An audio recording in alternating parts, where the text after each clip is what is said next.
If you've been drinking herbal tea for menopause and wondering why your hot flashes haven't shifted yet, let's slow this down because the question isn't whether herbs work. The question is whether we understand how they work, especially if you're using herbs for hot flashes and expecting relief in a few days. This is where most people get discouraged. Herbs don't override perimenopause. They support the body through it, and that takes timing and consistency. And later in this video, I'm going to share the full tea blend that I recommend specifically for hot flashes, including how I built it and why each herb is there. One of the questions we received from our community was, I tried the herbal recipe for menopause with Lady's Mantle. Now, how long should I drink this infusion? And how many times a day before seeing results? First, I love that you tried the blend. And second, those are the right questions, because underneath that question is something almost everyone is wondering. How long does it take for herbs to actually work? And how do we know if they're working at all? So before we talk about timing, I want you to consider this. How long have you been drinking the tea? Has it been a few days? A week, maybe 2. And what were you expecting to notice? Complete disappearance of hot flashes? A slight reduction? Less intensity? These distinctions matter because expectations shape our perception, and perception shapes how we judge whether or not something is working. But before we can come to any conclusion about whether the herb is working, we have to understand how our bodies and the herbs work. Perimenopause is not a straight line. Hormones rise and fall, surge and dip unpredictably, which means it can be very difficult to know exactly where we are hormonally at any given moment. And when we're working with herbs in a hot flash supportive blend like this, we're not forcing hormones to behave differently. We're interacting with physiology here, and physiology responds over time. This is not a drink it once kind of tea. I actually go much deeper into what's happening hormonally during perimenopause and how to think about herbal support intelligently in a free email series I created. I'll link that below for you. So let's talk about what a realistic time frame might actually look like. One of the biggest misunderstandings around herbs for menopause and herbalism more broadly is expecting immediate results from herbs that are designed to work cumulatively. We live in a culture that is conditioned for immediate symptom suppression. So it's very natural to drink a cup of tea for a few days, still experience hot flashes, and assume it's not working. But that assumption doesn't account for how these plants actually interact with the body. Phytoestrogenic herbs like red clover, which is in the blend, don't replace estrogen.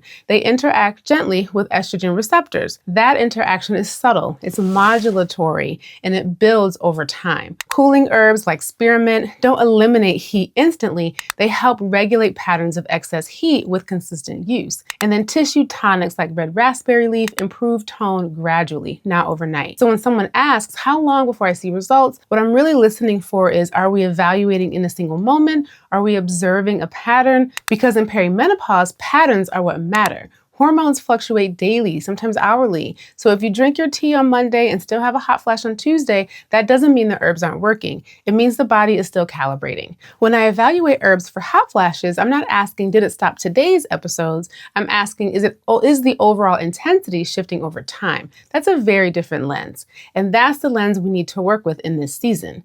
So when someone asks, how long should they drink an herbal tea blend for menopause before expecting results? I don't think in days, I'm thinking in windows. When I'm supporting perimenopause with herbs, especially herbs for hot flashes, I think in 4 to 6 week windows, not because change can't happen sooner, but because that's a realistic time frame to observe pattern shifts in hormonal transitions. Typically, that looks like 1 cup of infusion 1 to 3 times per day, depending on how your body responds. Consistency matters more than intensity. It's far more effective to drink a moderate amount consistently for several weeks than to drink a large amount sporadically and hope for immediate relief. And then, this part is important, after 4 to 6 weeks, I recommend taking a short pause, maybe a week, maybe 2. During that pause, observe. Do the hot flashes return at the same intensity? Are they milder? Are they spaced further out? Has something else shifted? Does anything else trigger them, like stress? That gives you new information, because we're not trying to silence symptoms blindly. We're trying to understand how your body responds to support. Perimenopause is a recalibration process. Herbs don't overwrite that recalibration. They accompany it, they support it, and that support requires consistency. And this isn't just theoretical for me. I'm 44. I'm in this transition too. I personally take red clover and Vitex daily as a part of my own perimenopause support protocol. And what I've observed over time is this. When I I stop for a month or more, the signs return. Sometimes slightly different, sometimes more subtle, but they do return. And that tells me something important. My body responds to steady signaling, not occasional intervention. And that's why I emphasize consistency so strongly. Because herbal support during perimenopause isn't about chasing relief in the moment, it's really about building this regulation over time. When you approach herbs in this way, with patience and observation, you start to see shifts you would miss if you were only looking for immediate change. So let's look at the herbs in this blend more closely because formulation is intentional. Red clover is the primary herb in this menopausal blend for a reason. It contains phytoestrogenic isoflavones that gently interact with our estrogen receptors. This is not hormone replacement, it's receptor modulation. And modulation is subtle, which is exactly why consistency matters. When hot flashes correlate with declining estrogen patterns, red clover can offer steady signaling support over time.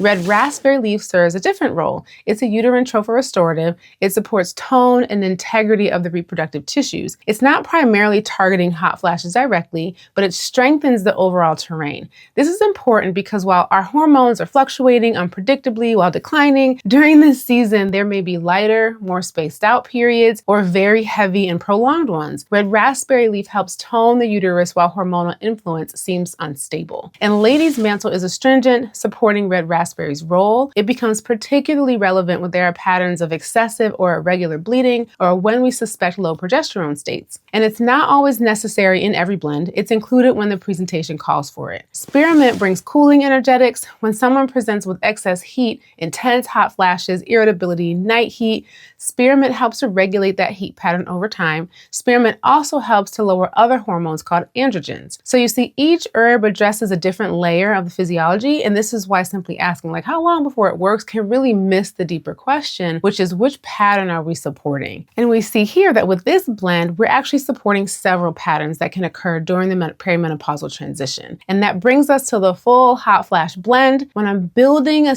tea blend specifically for hot flashes, I begin with the structure, not random combinations. So for this blend, we have 2 parts red clover, 1 part red raspberry leaf, 1 part lady's mantle, and half a part of spearmint. Your part can be a cup, it can be a tablespoon, you get to decide. This proportion matters. If red clover is too low, receptor support might be minimal. If cooling herbs dominate without foundational support, you might reduce heat temporarily without addressing the terrain. Formulation really is about finding the right balance. And balance requires observation, so it's definitely not a fixed formula and it's not forever. This is a starting framework you can adjust according to your own needs. But from there, these adjustments, they're going to be made based on your individual presentation, how your body is responding over several weeks. Because again, we can't chase down a single hot flash. We're observing a pattern shift over time. And we have to observe a lot during perimenopause because there are a lot of shifts. Symptoms can come and go, new ones can arise. You will need to adjust your blends during this time.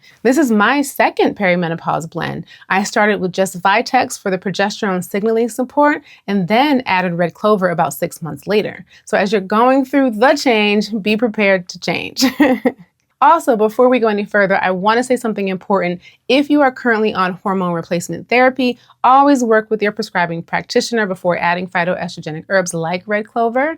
Even though these plants act gently, they still interact with our hormone receptors. That interaction should be coordinated, not layered independently. Herbs and conventional care are not opposites, but they do need to be aligned. Never stack protocols without oversight. This is how we practice herbalism responsibly, and this is why consistency matters so much in this season. Perimenopause can last years. We in this, y'all. So if you're going to use herbal tea and herbal support for menopause or for your hot flashes or other symptoms, you have to think long term because we can't override this hormonal transition, but we can support your body as it recalibrates. So when you approach it that way with consistency, observation, and adjustment, you start to notice shifts that you would completely miss if you were only looking for immediate relief. And if you want to go deeper into what's actually happening hormonally during perimenopause and how to think about herbal support in a more structured way, the free email series I mentioned earlier walks you through it step by step. You can find that below.